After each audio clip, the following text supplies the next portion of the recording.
নমস্কাৰ মই মজিদ বন্ধুসকল লগতে চাওক আজি 9টা গুৰুত্বপূৰ্ণ খবৰ। প্ৰথমটো খবৰ, অসমত হিন্দুৰ সমানে অধিকাৰ আছে মুছলমানৰো। মুছলমানৰ অধিকাৰক লৈ প্ৰথমবাৰলৈ এই মন্তব্য কৰিছে মুখ্যমন্ত্ৰী ডক্টৰ হিমন্ত বিশ্ব শৰ্মাই।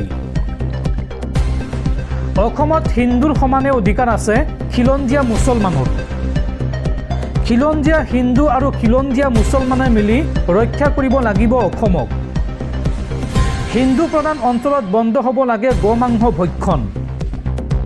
খিলঞ্জীয়া হিন্দুৱে ক'ত দুখ পাইছে সেয়াও বুজিব লাগিব খিলঞ্জীয়া মুছলমানে। মিয়া মুছলমানৰ কিছুমান কাৰ্যত প্ৰত্যুত্তৰ দিব লাগিব খিলঞ্জীয়া মুছলমানে। তেতিয়া বৃদ্ধি হ'ব খিলঞ্জীয়া হিন্দুৰ শক্তি।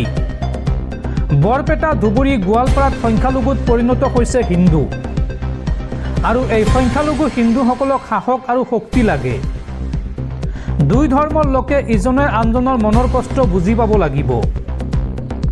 নৱবৰ্ষৰ প্ৰথম দিনটোতে এই মন্তব্য মুখ্যমন্ত্ৰী ডক্টৰ হিমন্ত বিশ্ব শৰ্মাৰ। পৰৱৰ্তী খবৰ, 1 ফেব্ৰুৱাৰীৰ পৰা দাম বাঢ়িব চিগাৰেট, পান মছলা আৰু গুটখাৰ। গুটখা আৰু ধপাত জাতীয় সামগ্ৰীৰ কৰ বৃদ্ধি কৰিছে কেন্দ্ৰীয় চৰকাৰে। 2050 টকাৰ পৰা 8500 টকা পৰ্যন্ত বৃদ্ধি হ'ব আবকাৰী কৰ। বুধবাৰে নিশা কেন্দ্ৰীয় চৰকাৰে এই সন্দৰ্ভত জাৰি কৰিছে এক অধিসূচনা। পৰৱৰ্তী খবৰ, দেশবাসীলৈ ভাল খবৰ। 2027 চনৰ 15 আগষ্টৰ পৰা দেশত চলিব বুলেট ট্ৰেইন। প্ৰথম পৰ্যায়ত গুজৰাটৰ চুৰাটৰ পৰা গুজৰাটৰ বিলিমৰালৈকে চলিব এই বুলেট ট্ৰেইন। এই ঘোষণা কেন্দ্ৰীয় ৰেলমন্ত্ৰী অশ্বিনী বৈষ্ণৱৰ। দৰ্শকসকল, আৰু বহুতো গুৰুত্বপূৰ্ণ খবৰ আছে। তাৰ আগতে আপোনাক জনাওঁ যে যদি আপুনি এতিয়ালৈকে এইটো ভিডিঅ'ত লাইক কৰা নাই তেন্তে এতিয়াই ভিডিঅ'টোত লাইক কৰি দিয়ক, আৰু এনেকুৱা ধৰণৰ ভিডিঅ'সমূহ নিতৌ চাবলৈ চেনেলটো ছাবস্ক্ৰাইব কৰি কাষত থকা বেল আইকনটো প্ৰেছ কৰি ৰাখক। পৰৱৰ্তী খবৰ, ৰাজ্যত এতিয়া চলি আছে উচ্ছেদ অভিযান, কিন্তু আগন্তুক 5 বছৰত বাংলাদেশীৰ বিৰুদ্ধে চলিব বৃহৎ পুছবেক একশ্যন। উচ্ছেদৰ সমান্তৰালকৈ বাংলাদেশীক কৰা হ'ব বিতৰণ। নৱবৰ্ষৰ প্ৰথম দিনটোতে এই কঠোৰ ঘোষণা মুখ্যমন্ত্ৰী ডক্টৰ হিমন্ত বিশ্ব শৰ্মাৰ। ৰাজ্যত এতিয়া চলি আছে উচ্ছেদ অভিযান, কিন্তু আগন্তুক 5 বছৰত বাংলাদেশীৰ বিৰুদ্ধে চলিব বৃহৎ পুছবেক একশ্যন। অহা 5 বছৰত অসমৰ পৰা সৰ্বাধিক হাৰত বিতৰণ কৰা হ'ব বিদেশীক। 10ৰ পৰা 15,000 বিদেশীক কৰা হ'ব পুছবেক। যোৱা 5 বছৰত বিদেশীৰ বিৰুদ্ধে চৰকাৰে চলাইছিল উচ্ছেদ অভিযান। বেদখলকাৰী হাতত থকা প্ৰতি টুকুৰা চৰকাৰী ভূমি কৰা হৈছিল বেদখলমুক্ত। আৰু অসমক বাংলাদেশৰ সৈতে প্ৰত্যাৱৰ্তন চুক্তিৰ প্ৰয়োজন নাই। অহা 5 বছৰত চৰকাৰে কেৱল পুছবেক কৰিব। নৱবৰ্ষৰ আৰম্ভণিতে বাংলাদেশীৰ বিৰুদ্ধে এই কঠোৰ সিদ্ধান্ত মুখ্যমন্ত্ৰী হিমন্ত বিশ্ব শৰ্মাৰ। পৰৱৰ্তী খবৰ, ৰাজ্যৰ ৰেলযাত্ৰীসকলৰ বাবে ভাল খবৰ। অসমত চলিব বন্দে ভাৰত এক্সপ্ৰেছ। শীঘ্ৰেই চলিব গুৱাহাটী কলকাতা সংযোগী বন্দে ভাৰত শ্লিপাৰ ৰেল, আৰু ভাৰতৰ প্ৰথমখন বন্দে ভাৰত শ্লিপাৰ ৰেল চলাচলৰ অনুমোদন প্ৰধানমন্ত্ৰী মোদীৰ। নৱবৰ্ষৰ প্ৰথম দিনাই ৰেলযাত্ৰীসকলৰ বাবে আহি গ'ল ভাল খবৰ। শীঘ্ৰেই চলিব গুৱাহাটী কলকাতা সংযোগী বন্দে ভাৰত শ্লিপাৰ ৰেল। ভাৰতৰ প্ৰথমখন বন্দে ভাৰত শ্লিপাৰ ৰেল চলাচলৰ অনুমোদন প্ৰধানমন্ত্ৰী মোদীৰ। এই দ্ৰুতবেগী ৰেলে দুয়োখন ৰাজ্যৰ যাত্ৰীসকলক বিশেষভাৱে উপকৃত কৰিব। মুখ্যমন্ত্ৰী ডক্টৰ হিমন্ত বিশ্ব শৰ্মাই ফেচবুক যোগে জনালে এই কথা। পৰৱৰ্তী খবৰ, নৱবৰ্ষৰ প্ৰথম দিনাই অসম আৰক্ষীৰ শীৰ্ষ পৰ্যায়ত পদোন্নতি। DIG ইন্দ্ৰাণী বৰুৱাক IGP পদলৈ পদোন্নতি কৰা হৈছে বা পদোন্নতি দিয়া হৈছে। লগতে 6 গৰাকী IPS বিষয়াক DIG পদলৈ পদোন্নতি কৰা হৈছে। সেই 6 গৰাকী IPS বিষয়া হৈছে ক্ৰমে মুগ্ধজ্যোতি মহন্ত, বেদান্ত মাধৱ ৰাজখোৱা, কংকন জ্যোতি শইকীয়া, শ্ৰীজিৎ টি, জয়শ্ৰী খেৰচা আৰু ডেভিড নেইথাম। পৰৱৰ্তী খবৰ, মধ্যপ্ৰাচ্যৰ যুদ্ধক লৈ ডাঙৰ খবৰ। গাজাক ধ্বংস কৰা ইজৰাইলী সেনা এতিয়া ভুগিছে মানসিক ৰোগত। ইজৰাইলী সেনাৰ এজন শীৰ্ষ চোৰাংচোৱা বিষয়াৰ মৃত্যুৰ পিছতে বিভিন্ন আন্তঃৰাষ্ট্ৰীয় সংবাদ মাধ্যমত প্ৰকাশ পাইছে এই খবৰ। গাজাক ধ্বংস কৰা ইজৰাইলী সেনা এতিয়া ভুগিছে মানসিক ৰোগত। জোৰ জুলুমকৈ যুদ্ধক্ষেত্ৰলৈ পঠিওৱা ইজৰাইলৰ সেনা ভুগিছে মানসিক ৰোগত। মানসিক আৰু শাৰীৰিক অসুস্থতাত ভুগিছে একাংশ ইজৰাইলী সেনা।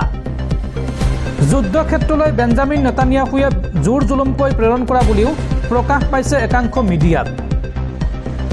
ইজৰাইলী সেনাৰ চোৰাংচোৱা বিষয়া অমিত শ্বাৰৰ মৃত্যুৰ পিছতে প্ৰকাশ পাইছে এই তথ্য। ৪৭ বছৰীয়া অমিত শ্বাৰে দীৰ্ঘ সময় ধৰি মগজুৰ জটিল ৰোগত ভুগি আছিল। ২০২৩ চনৰ ৭ অক্টোবৰত হোৱা হামাছৰ আক্ৰমণৰ সময়ত অমিত শ্বাৰ আছিল ইজৰাইলী সেনাৰ চোৰাংচোৱা বিষয়া। আৰু গাজাৰ হাজাৰ হাজাৰ লোকৰ জীৱন লোৱা ঘটনাত অমিত শ্বাৰকো দোষী বুলি অভিহিত কৰিছে ৰাইজে। সেনা বিষয়াজনৰ মৃত্যুৰ লগে লগে ইজৰাইলী সেনা এতিয়া মানসিক ৰোগত ভুগি আছে বুলি প্ৰকাশ পাইছে খবৰ। পৰৱৰ্তী খবৰ, বছৰৰ প্ৰথম দিনটোতে নিজৰ সম্পত্তি ৰাজহুৱা কৰিলে বিহাৰৰ ১০ বাৰৰ মুখ্যমন্ত্ৰী নীতিশ কুমাৰে। নীতিশ কুমাৰৰ হাতত বৰ্তমান কিমান সম্পত্তি আছে চাওঁ আহক। নীতিশ কুমাৰে প্ৰকাশ কৰা তথ্য অনুসৰি বিহাৰৰ মুখ্যমন্ত্ৰী নীতিশ কুমাৰৰ হাতত বৰ্তমান নগদ আছে ২০,৫৫২ টকা আৰু ৩টা বেংক একাউণ্টত জমা আছে ৫৭,৭৬৪ টকা আৰু ১১,৩২,৭৫৩ টকাৰে ২০১৫ চনত ক্ৰয় কৰিছিল এখন ইক' স্পৰ্টছ বাহন। এই বাহনখন আছে নীতিশ কুমাৰৰ আৰু ২,০৩,০০০ টকা মূল্যৰ সোণ ৰূপৰ গহনা আছে নীতিশ কুমাৰৰ। আৰু লগতে ২০০৪ চনত দিল্লীৰ দ্বাৰকাত প্ৰায় ১৪ লাখ টকাৰে ক্ৰয় কৰিছিল এটা ফ্লেট। আৰু নীতিশ কুমাৰৰ সম্পত্তি এইখিনি বুলি উল্লেখ কৰিছে নতুন বছৰৰ প্ৰথম দিনটোতে এই সম্পত্তিৰ কথা ৰাজহুৱা কৰিছে বিহাৰৰ মুখ্যমন্ত্ৰী নীতিশ কুমাৰে। পৰৱৰ্তী খবৰ, নৱবৰ্ষৰ আনন্দৰ মাজতে ভয়ংকৰ বিস্ফোৰণ। বিধ্বংসী অগ্নিকাণ্ডত প্ৰাণ গ'ল ৪০ জনৰ। উদ্ধাৰ কাৰ্যৰ বাবে 10খন হেলিকপ্টাৰ, 40খন এম্বুলেন্স আৰু প্ৰায় 150খন অগ্নি নিৰ্বাপক বাহিনীৰ বাহন মোতায়েন কৰা হৈছে।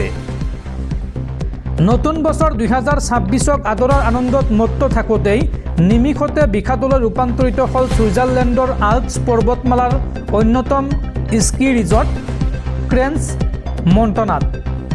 বৃহস্পতিবাৰে পুৱতি নিশা ছুইজাৰলেণ্ডৰ নাইট ক্লাব তথা বাৰত সংঘটিত হোৱা এক ভয়াৱহ অগ্নিকাণ্ডই কেইবাজনো লোকৰ প্ৰাণ কাঢ়ি নিয়ে।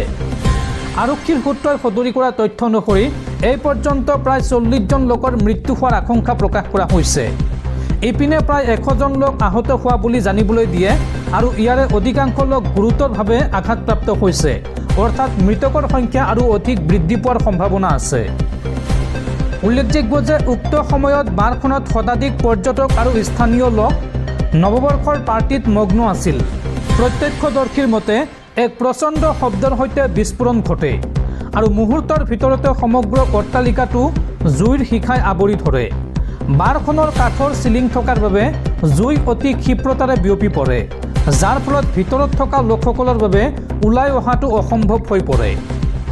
আৰক্ষীয়ে লগতে জনায় যে এই ঘটনাত উদ্ধাৰ কাৰ্যৰ বাবে 10খন হেলিকপ্টাৰ, 40খন এম্বুলেন্স আৰু প্ৰায় 150খন অগ্নি নিৰ্বাপক বাহিনীৰ বাহন মোতায়েন কৰা হৈছে। উদ্ধাৰ হোৱা লোকসকলক স্থানীয় বিভিন্ন হাস্পতাললৈ প্ৰেৰণ কৰা হৈছে। ইপিনে সুৰক্ষাৰ খাতিৰত অঞ্চলটোৰ ওপৰেৰে বিমান চলাচলত বাধা প্ৰদান কৰিছে প্ৰশাসনে।